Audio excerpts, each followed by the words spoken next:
Summary. Today we will look into the summary of chapter 15. So let's begin. Just a minute. So let's begin.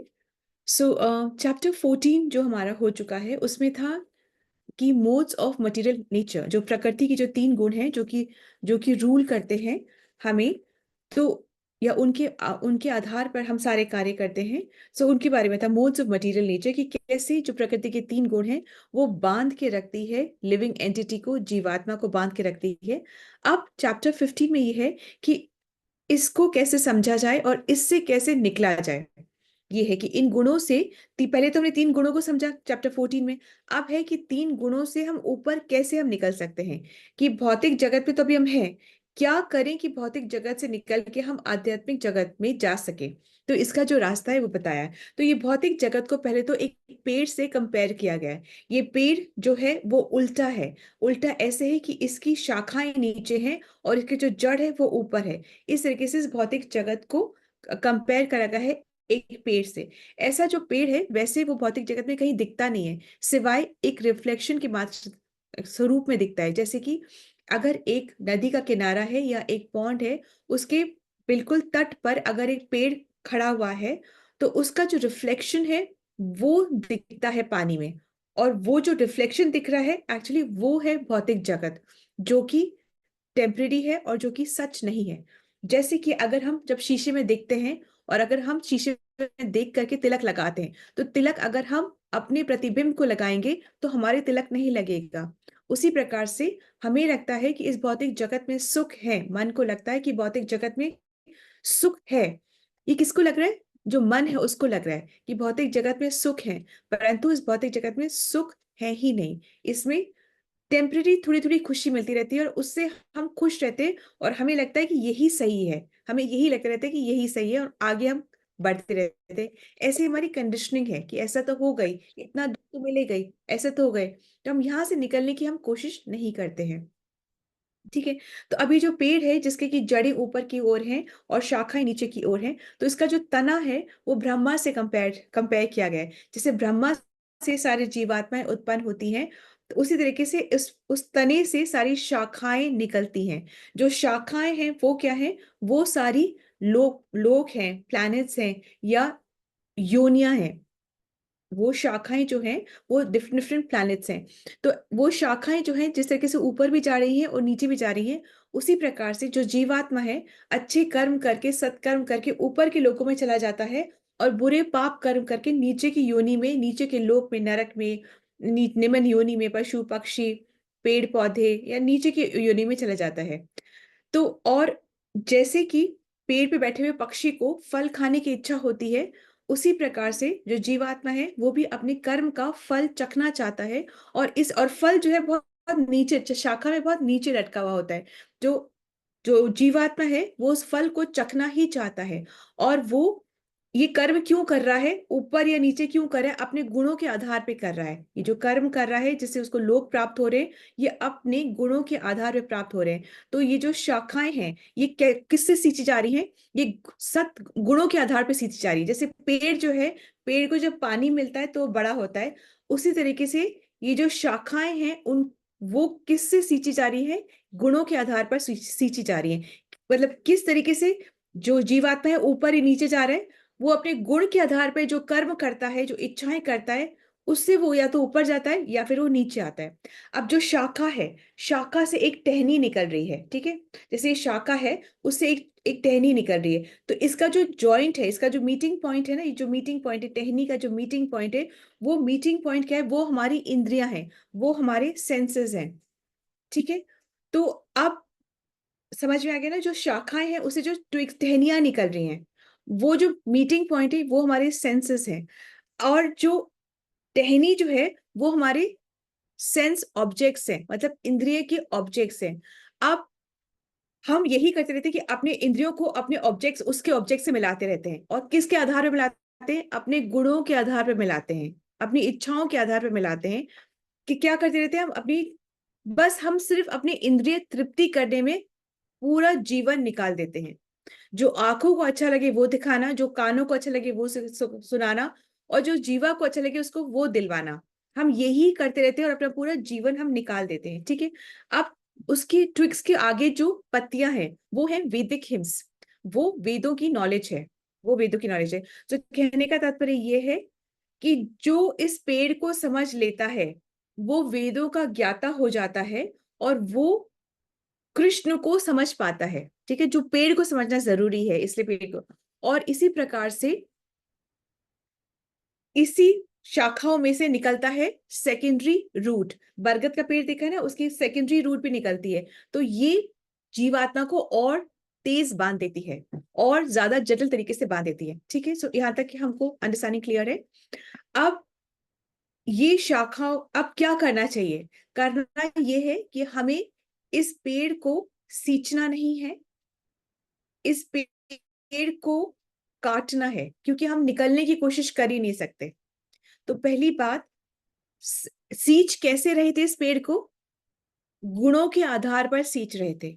तो हमें इसे सींचना नहीं है, गुणों से ऊपर उठना है, ना तमोगुण में, ना रजोगुण में, और ना ही सत्वगुण में ठहरना है। परंतु यस ऑफ कोर्स, तमो और रजो से ऊपर उठ के सतो में आना ही है, क्योंकि सतो से ही इसका रास्ता बाहर निकलता है। तो सतोगुण में आना ही है, क्योंकि भगवान ने कहा सतोगुण की भक्ति से ही तुम मेरे पास आ सकते हो। तो सतोगुण में आकर के फिर फ्लाइट टेक फॉरवर्ड करनी है, फिर फ्लाइट पकड़नी है हमें, कहा कि विशुद्ध सत्वा की फ्लाइट हमें पकड़नी है। तो पहली बात तो इस पेड़ को सींचना नहीं है, तो गुणों से हमें ऊपर उठना है। दूसरी बात क्या है कि इस पेड़ से हम निकल नहीं सकते, इसलिए इस पेड़ को काटना ही है। इस पेड़ को काटेंगे कैसे? कुल्हाड़ी से। कौन सी कुल्हाड़ी से काटेंगे? ज्ञान और वैराग्य की कुल्हाड़ी से। ज्ञान से जब वैराग्य आएगा तो वो वैराग्य ठहरता है। बिना ज्ञान के जो वैराग्य है, जो यूं ही दिख जाता है, वो क्षणिक मात्र होता है, वो ठहरता नहीं है। तो ज्ञान से जो वैराग्य प्राप्त होगा, उससे हम जब पेड़ को काटेंगे तब जाके हम भक्ति कर पाएंगे और फिर हम भगवत धाम पहुंच पाएंगे। तो ये रास्ता है, और ये सबसे शॉर्टेस्ट और सबसे प्योरेस्ट यही रास्ता है, ठीक है। तो अब जो इस बात को समझ जाएगा, और समझेगा कैसे? ज्ञान के आधार पर। ज्ञान मतलब गुरु, साधु और शास्त्र को सुन के, पढ़ के, समझ के, जो इस ज्ञान के आधार पर इस पेड़ को काट पाएगा वो ही शरणागत हो पाएगा और वो ही मेरे धाम को प्राप्त हो जाएगा। और क्या क्वालिफिकेशन है? कौन ऐसा करेगा? अव्वल तो ठीक है, ज्ञान और वैराग्य की कुल्हाड़ी से इस पेड़ को काटना है, पर काट कौन रहा है? हर एक को तो नहीं काटेगा ये पेड़, वो ही काटेगा जिसके अंदर कुछ क्वालिटीज भी हैं। वो क्वालिटीज क्या है? जो झूठी प्रतिष्ठा में प्रभावित नहीं होगा, जो मोह में नहीं बंधेगा, जो कुसंगति नहीं करेगा, जो गुणों से उठने का प्रयास करेगा, जो समभाव में रहेगा, जो तत्व ज्ञान प्राप्त करेगा। जरूरी है इस ज्ञान को समझना जरूरी। कोई सोचे कि हम क्या करना, माला ही तो करनी है, माला कर देंगे, तो नहीं। इस तत्व ज्ञान को प्राप्त करना है, समभाव में रहना है, शरणागति करनी है, कि भगवान की इच्छा में अपनी इच्छा को मिलाना है। यही शरणागति का मतलब होता है। तो जो ऐसा करता है वो मेरे धाम आता है, जो मेरे धाम आता है वो वहां से कभी वापस नहीं आता, ठीक है। तो एक्चुअली में जब पेड़ को काट दिया तो अब सोचना तो पड़ेगा ना, तो अब जाना कहाँ है? तो जाना वहां है जहां से हम वापस नहीं आ सकते। जाना उसके पास है जो परम पिता है, ठीक है ना। जैसे हर चीज का होता है कि मेरे पिता कौन, उनके पिता कौन, उनके पिता कौन, ऐसे करते करते हम ब्रह्मा तक पहुंचते हैं। फिर ब्रह्मा के पिता कौन, वो हम कृष्ण तक पहुंचते हैं, ठीक है, विष्णु, महाविष्णु। और उसके बाद हम लास्ट में कृष्ण के पास पहुंचते हैं। कृष्ण के पिता कौन? कृष्ण के कोई पिता नहीं, कृष्ण ही सबके पिता है, वो ही सर्वज्ञ है। तो भगवान कह रहे हैं कि मैं ही सबका मेंटेनर हूं, मैं ही सबका पालन करता हूं। वो कहते हैं ये जो सन है, उसकी जो उसकी जो प्रकाश है वो मेरे से है। जो मून है उसका जो रस है, जब मून की किरणें पड़ती हैं सब्जियों पे, फल पे, तो वो उनमें एक रस आता है। तो कहते हैं वो जो रस है, चंद्रमा का जो रस है वो मैं हूँ। जो फायर, जो अग्नि है, उसका जो ताप है वो मैं हूँ। हमारे अंदर भी अग्नि है, इसी वजह से हमारा फूड भी डाइजेस्ट होता है, जठराग्नि बोलते हैं ना।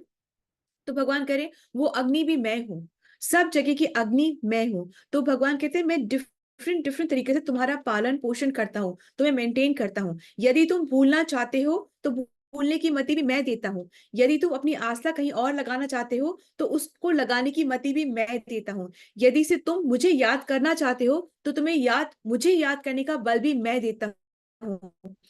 तो मुझे जानना चाहते हो, तो वो ज्ञान जो है वो भी मैं देता हूँ। और तुम अगर मुक्ति पाना चाहते हो, तो उसके लिए जो स्क्रिप्चर्स हैं, वो भी मैं ही हूँ। तो भगवान खुद को जानने के लिए खुद का ही लिखते हैं, खुद से खुद को ही लिखते हैं, जिससे कि हम जीवात्मा जो है वो भगवान को समझ पाए, वो ज्ञान को प्राप्त कर पाए।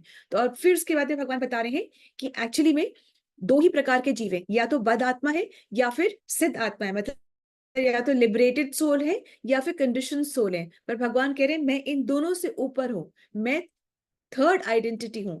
और मैं कौन हूं? मैं परम पुरुषोत्तम हूं, मैं वो हूं। ठीक है। सो इसको ना, और मैं ही सबको मेंटेन करता हूँ, और मैं परम पुरुषोत्तम हूँ। तो तुम मेरे पास, तुम भक्ति के मार्ग से तुम मेरे पास आ सकते हो।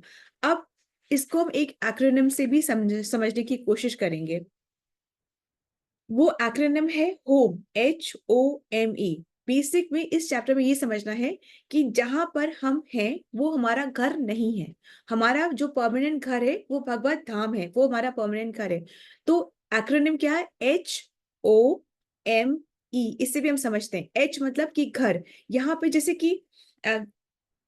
जैसे कि अगर कोई व्यक्ति होटल में चेक इन करता है, और होटल में चेक इन करने के बाद वो क्या करता है, होटल की दीवारें पेंट करता है। पेंट करने के बाद में अपनी फैमिली फोटोग्राफ वहां पे जाकर के लगाता है। फिर और थोड़ी सी और डेकोरेशन करता है वहां दीवार पे, और थोड़ी सी डेकोरेशन करता है। फिर उसके बाद में वो अपने घर से ही सोफा लेकर आता है और अच्छे से लगाता है, वो सोफे को वहां से हटाता है। अपना कंफर्टेबल बेड लेकर आता है, उस बेड को वहां से हटाता है। तो अगले तो हम लोग क्या सोचेंगे, हम लोग क्या बोलेंगे? बहुत ही पागल इंसान है, 2 दिन के लिए रहने आया है और इतना तामझाम यहाँ पे कर रहा है। ठीक है। तो इसी तरीके से, जिस तरीके से वो घर नहीं है, होटल में चेक इन किया है और उसमें इतना कॉम्प्लिकेट करने की जरूरत नहीं होती है, उसी प्रकार से ये हमारा संसार भौतिक जगत हमारा घर नहीं है।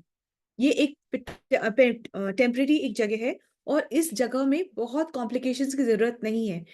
इसमें हम जो काम करने आए हैं वो काम करके हमें निकलने की कोशिश करनी चाहिए। जिस तरीके से प्रभुपाद जी कहते हैं कि जब वॉशरूम में जाते हैं, तो वॉशरूम में हम जो बिजनेस, जो काम करने गए हैं, वो करके हमें वहां से तुरंत निकलना चाहिए, वहां बैठे नहीं रहना चाहिए। ये ऐसे प्रभुपाद जी कहते थे। उसी प्रकार से जो संसार है वो एक टेम्पररी जगह है, यहाँ से हमें निकलने की का रास्ता ही ढूंढना है। हर वक्त हमें निकलने का रास्ता ढूंढना है, ये बहुत जरूरी है। ठीक है।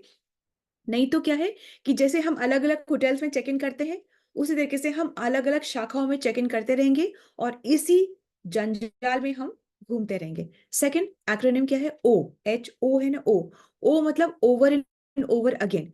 हम जन्म लेते रहेंगे, मृत्यु को प्राप्त करते रहेंगे। कब तक? जब तक हम ज्ञान चक्षु से चीजों को नहीं देखेंगे, मतलब आईज ऑफ नॉलेज से हम चीजों को नहीं देखेंगे। मतलब कि गुरु, साधु और शास्त्र द्वारा जो भी आदेश हैं उनको हम नहीं सुनेंगे, नहीं समझेंगे और नहीं मानेंगे, तब तक हम इसी में ही घूमते रहेंगे। ठीक है। अब घूमने से निकलने का अगर हम सोचेंगे, या तो इससे रास्ता जो बताया, निकलने का रास्ता क्या है? वो ये है कि हमें इन शाखाओं को काटना होगा। काटेंगे किससे? ज्ञान और वैराग्य की कुल्हाड़ी से काटेंगे। अब तब हमारे ये ओवर एंड ओवर अगेन जो है वो खत्म होगा साइकिल। ठीक है। उसके बाद में एम आता है कि भगवान बता रहे कि मैं ही सब तरीके से तुम्हारा पालन करता हूँ, मेंटेनेंस मैं ही करता हूँ। डायरेक्टली भी, इनडायरेक्टली भी, हर तरीके से जहां भी तुम देखोगे ना, तुम ये पाओगे कि मेंटेनेंस मैं ही कर रहा हूँ। चाहे तुम्हारा फूड डाइजेस्ट हो रहा है, चाहे तुम्हें सन से रोशनी मिल रही है, चंद्रमा से रस मिल रहा है, जो भी कुछ हो रहा है, हर तरीके से तुम जब भी किसी की भी तह तक जाओगे ना, तुम पाओगे कि वहां पर मैं ही हूं। ठीक है। जैसे एक मैं एग्जाम्पल सुन रही थी कि जैसे हमने दूध पिया, दूध कहाँ से आया? गाय से आया। गाय के शरीर में दूध कैसे बना? जब उसने घास खाई। घास कहाँ से आई? पृथ्वी से आई। पृथ्वी में जब बारिश हुई तब वो घास वहां से उगी। बारिश कहाँ से आई? मतलब जब वो पूरा साइकिल हुआ सब। मतलब इस तरीके से अब जाते जाते अगर जब हम देखेंगे, तो हम पूरा कृष्ण तक ही पहुंचते हैं कि उन्होंने ऐसे किया, वैसे किया, तब जाके हमें कोई भी चीज अवेलेबल हुई। तो भगवान कह रहे हैं कि सब तरीके से मेंटेनेंस मैं ही करता हूँ, सब रूप में मेंटेनेंस मैं ही तुम्हारा कर रहा हूँ। ठीक है। याद रखना चाहोगे तो याद रखाऊंगा, भूलना चाहोगे तो तुम्हें भुला भी मैं ही दूंगा। ठीक है, ज्ञान भी मैं ही ठहराता हूँ, और ज्ञान मैं ही हूँ, जानने योग्य भी मैं हूँ, और तुम मेरी ही वजह से जान भी पा रहे हो। ठीक है, लास्ट वर्ड है ई। ई मतलब इसेंस। इसेंस मतलब निचोड़, कि इसका निचोड़ क्या है, कि इधर दो ही प्रकार के लोग हैं। एक तो है शर और एक तो है अक्षर। मतलब एक तो है जो कि बद्ध जीव है, और एक है मुक्त मुक्त जीव, लिबरेटेड सोल है। परंतु मैं इन दोनों से ऊपर हूँ। ठीक है, जितने भी बद्ध जीव हैं, लिबरेटेड सोल है, मैं इन सब से ऊपर हूँ, और मैं कौन हूँ? पूर्ण पुरुषोत्तम हूँ। तो भगवान कह रहे हैं कि इस घर से अपना मोह छोड़कर सिंपल तरीके से जीवन जीकर, भजन सतगुण में रहकर करके, फिर विशुद्ध सत्वा में जाके मेरे पास तुम आ जाओ। I am waiting for you.